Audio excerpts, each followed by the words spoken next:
उससे ऊपर जो चक्र है, जिसे कि हम कंठ में श्री कृष्ण का चक्र, इस जगह श्री कृष्ण जो गोप गोपियों के साथ खेला करते थे, वो बराबर बीचों बीच। अब तो आजकल ऐसे भी बुद्धिमान निकल गए कि वो कहते हैं कि जिन्होंने गीता बताई वो कृष्ण अलग और जो कृष्ण जो गोप थे वो अलग, और पता नहीं कितने उनके और तरीके बनाएंगे।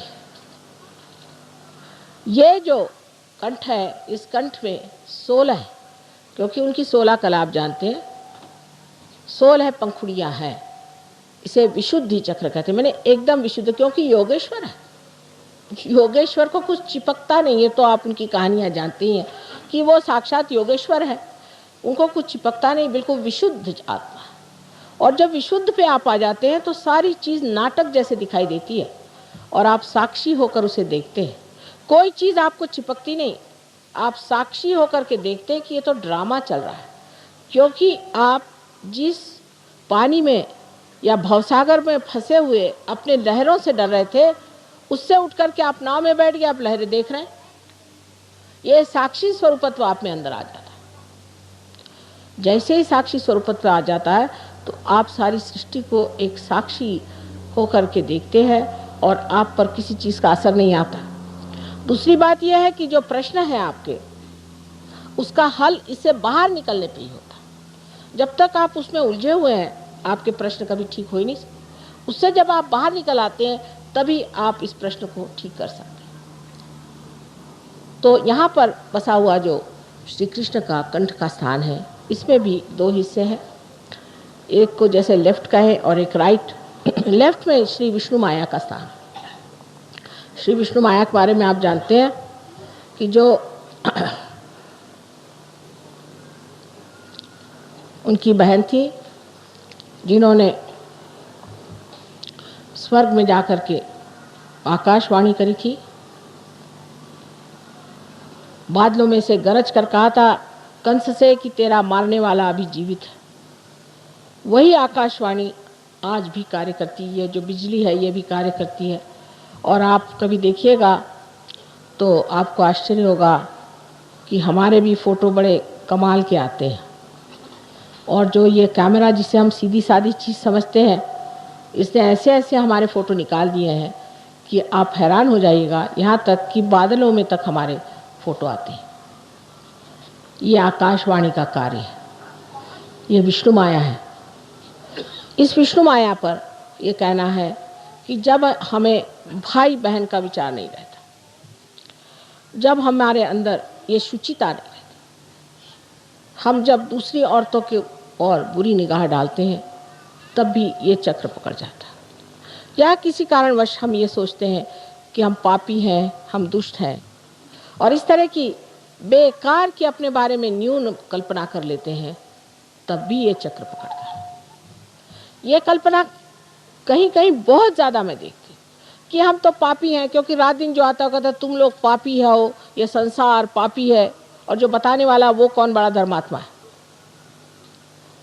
ये सब बातें सुन सुन के मनुष्य अपने को इतना नीचा गिरा लेता है कि उसकी ये लेफ्ट विशुद्धि पकड़ती है। और इसके पकड़ जाने से अगर हृदय में भी पकड़ आ जाए तो अनजाना जैसी बड़ी घातक बीमारियां हो जाती हैं। रात दिन कभी पत्नी, कभी पति, कभी घर, कभी समाज, किसी भी औरत में ये हमेशा भरते रहता है कि तुम बड़ी खराब। उस वक्त ये चक्र पकड़ जाता है और इससे अनेक बीमारियां हो जाती, पर सबसे घातक बीमारी इसकी अनजाना की है। दूसरी जो राइट साइड है, उसमें हम जिसे महाराष्ट्र में विट्ठल कहते हैं, और जिसे आप कहिए कि द्वारिका में बसे हुए श्री कृष्ण जहाँ राज्य कर रहे थे, उनका स्थान है। तो जब गोप गोपी बन के यहाँ रहते थे तब उनका बीचों बीच स्थान है, और जब वो राज कर रहे थे द्वारिका में तो उनका राइट, और जब लेफ्ट में आप देखते हैं तो उनकी जो शक्ति स्त्री है वो उनकी बहन है। बीचों बीच में श्री कृष्ण की राधा, और इधर उनकी रुक्मिणी, उनकी पत्नी जो थी वो उनकी शक्ति थी। ऐसे ही मैंने आपसे कल बताया कि 5 शक्तियाँ वो और 16,000 और शक्तियाँ सारी श्री कृष्ण की यहाँ विट्ठल के स्थान पे है। लेकिन इसमें भी इतने दोष आ गए कि विट्ठल की मूर्ति पंढरपुर में उनका साक्षात हुआ, जैसे आपके गोविंद महाराज की यहाँ मूर्ति आई है स्वयंभू। उसके बाद लोगों ने वहाँ पे अपना धंधा शुरू कर दिया और लोग एक एक महीना मुंह में तंबाकू डाल के विट्ठल विट्ठल विट्ठल करते हुए पैदल जाते थे। अब तंबाकू जो है ये कृष्ण के विरोध में, उनको बिल्कुल तंबाकू नहीं पसंद। जो लोग तंबाकू खाते हैं उनका ये चक्र खराब हो जाता है, या जो तंबाकू पीते हैं उनका ये चक्र खराब हो जाता है और इसीलिए उनको कैंसर की बीमारी होती है। इसका इलाज है आप अजवाइन की धुनी मुंह में लें, अजवाइन का पत्ता जला करके और उसकी बीड़ी फूकें, श्री कृष्ण उससे खुश रहते हैं। दूसरा इसका इलाज है कि आप मक्खन को दूध में या पानी में, गर्म पानी में डाल के उसे पिएं, उनको मक्खन बहुत पसंद है। नाक में आप घी डालें, घी और थोड़ा सा कपूर, क्योंकि कर्पूर गौरव आप जानते हैं कि आप कपूर के बड़े शौकीन हैं, सो कपूर थोड़ा सा डाल करके वो नाक में छोड़ें, कपूर माथे पे लगाएं। जो कुछ श्री कृष्ण को पसंद है वो सारा करने से वो प्रसन्न हो जाते हैं और आपका विशुद्धि चक्र ठीक हो सकता है, आपका कैंसर ठीक हो सकता है, आपकी सारी तकलीफें ठीक हो सकती। जब आप सबका गला पकड़ जाता है तो मेरा भी गला पकड़ जाता है, क्योंकि इतनी मेहनत पड़ जाती है उसको ठीक करते करते, तो भी पहाड़ जैसे लोगों की कुंडलिनी कभी कभी उठती ही नहीं, बड़ा प्रयत्न करना पड़ता। खासकर विशुद्धि चक्र पे ये 3 ऐसे पेंच बैठे हुए हैं।